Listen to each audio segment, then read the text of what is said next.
Salah satu tantangan bagi suatu perusahaan terutama dalam menentukan proyek yang harus dilakukan itu diantaranya adalah pada pemilihan proyeknya. Biasanya di perusahaan, di organisasi, di institusi pendidikan ada beberapa pilihan proyek gitu ya yang harus dilakukan. Nah, namun di sini harus ada strategi dalam pemilihan proyek tersebut. Nah, sekarang kita akan membahas bagaimana merencanakan dan memilih proyek dengan beberapa pendekatan yang bisa kita bahas hari ini ya.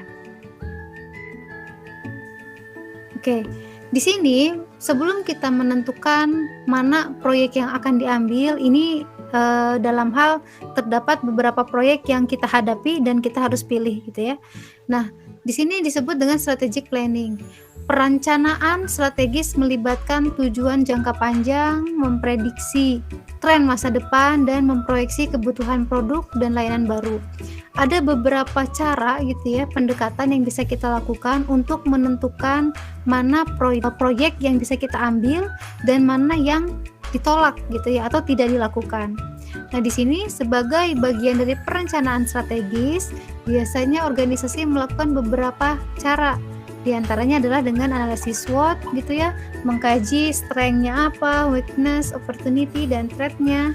Kemudian mengidentifikasi proyek potensial, mana yang paling potensial, biasanya dilihat dari seberapa besar dia bisa menyelesaikan masalah atau dia bersifat direktif, artinya memang itu diarahkan langsung oleh pimpinan.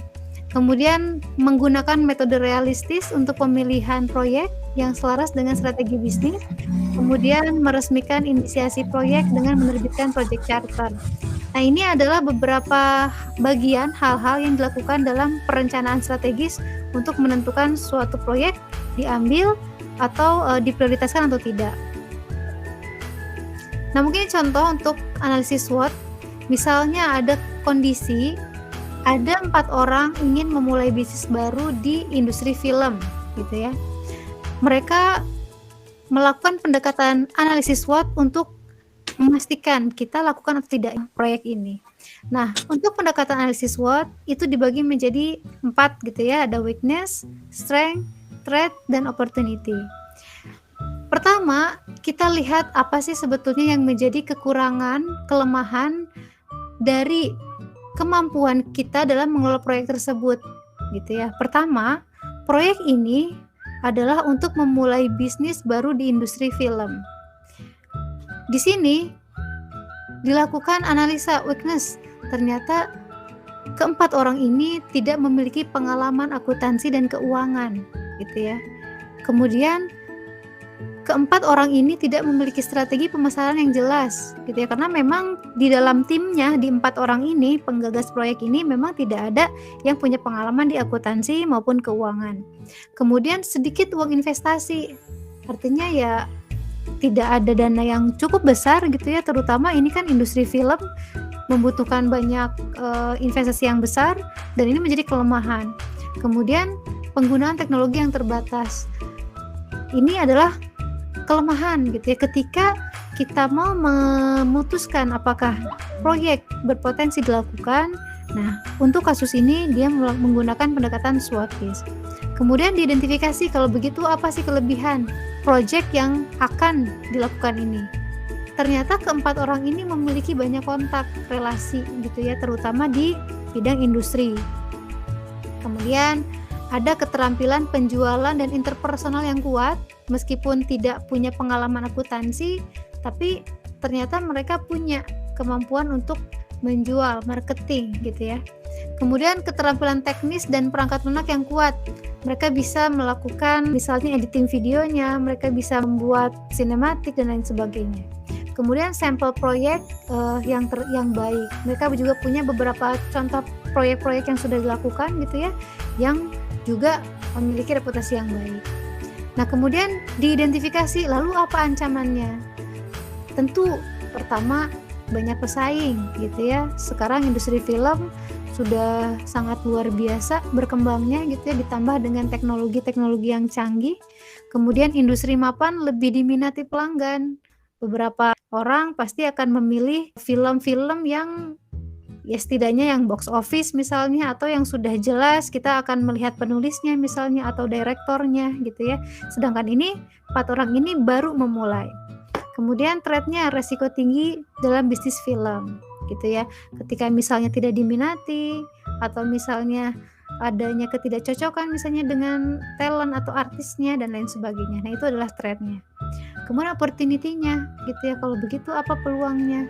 Ternyata di sini ada peluang di mana klien saat ini ingin kami menawarkan proyeknya. Industri perfilman terus berkembang, opportunity-nya, dan ada konferensi besar untuk promosi misalnya. Nah, ini adalah analisa SWOT yang bisa dilakukan apabila kita mau memutuskan. Ketika kita punya ide suatu proyek gitu ya, kita lakukan dulu analisa SWOT. Kita harus pahami dulu apa weakness-nya, apa strength-nya, kemudian apa tantangan dan apa peluang. Tujuannya apa? Agar kita bisa melihat potensi mana gitu ya proyek yang paling bisa, ya tentunya tergantung konteksnya, tapi setidaknya yang paling menguntungkan gitu ya, atau yang paling benar-benar dibutuhkan untuk menyelesaikan masalah. Nah, ini contoh analisis SWOT. Nah, ada juga analisis SWOT dengan pendekatan mind mapping. Ini teknikal ya, teknis.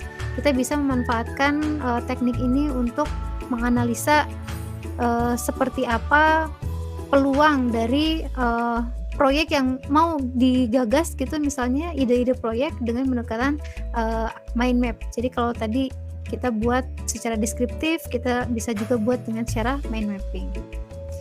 Nah, kemudian langkah yang berikutnya adalah identifikasi proyek potensial.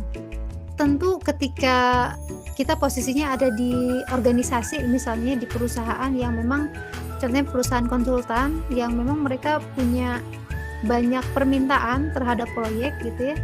Nah, maka identifikasi proyek potensial ini sangat penting. Dan di sini ada beberapa aspek yang perlu diperhatikan gitu ya.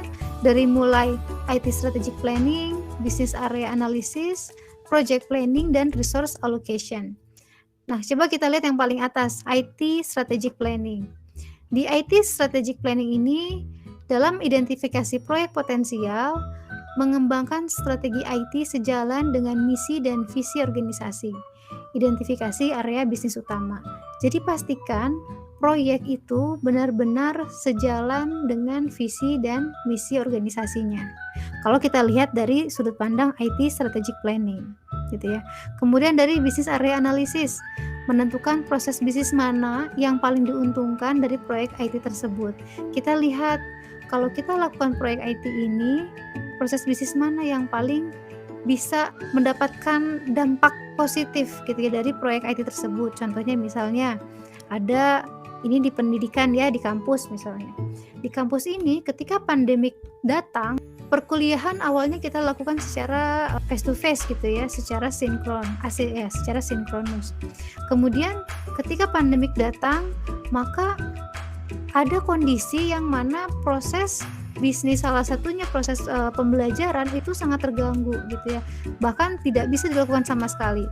Maka proyek IT yang bisa kita jadikan yang paling potensial itu adalah saat kondisi itu, yaitu bagaimana pembelajaran bisa tetap berjalan gitu ya, tanpa harus tatap muka.